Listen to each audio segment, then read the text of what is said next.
Argentina's name is rooted in myth, metal, and European imagination.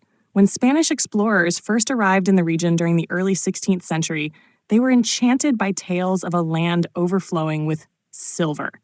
The word Argentina comes from the Latin argentum, meaning silver. It wasn't just poetic, it was hopeful. European adventurers believed that the Rio de la Plata, river of silver, would lead them to unimaginable wealth. A South American El Dorado of glittering treasure. These stories were fueled by indigenous trade and whispers of rich silver sources inland, particularly from what is now Bolivia and northwestern Argentina. The earliest documented use of the name Argentina dates back to around 1602 in a poem titled La Argentina by Martín del Barco Centenera. The title wasn't about the country as we know it today. It referred to a broad region in South America associated with the Rio de la Plata basin. The poem helped crystallize the term among Spaniards, who began associating the land with silver, not just economically, but culturally. Even before the name became official, the term La Plata, Spanish for silver, was already central. The massive estuary that flows into the Atlantic Ocean was named Mar Dulce, Sweet Sea, by the Portuguese in 1516.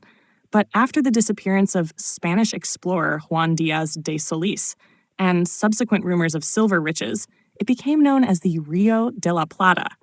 It wasn't long before the name Argentina emerged as a more poetic way of describing the land of silver. Ironically, Argentina was never the massive silver supplier early explorers dreamed of. Much of the continent's richest silver veins were in what is now Bolivia, particularly the famous mines of Potosi. But by the time that reality settled in, the name had stuck. In fact, the official name, República Argentina, wasn't adopted until 1860, long after independence from Spain and multiple experiments with different names and federations. Argentina's name is a classic example of colonial myth-making, explorers chasing legends, cartographers spreading poetic labels, and empires branding unfamiliar lands with European expectations. Today, the name stands not as a reflection of mineral wealth, but as a symbol of national identity, shaped by history, culture, and linguistic evolution.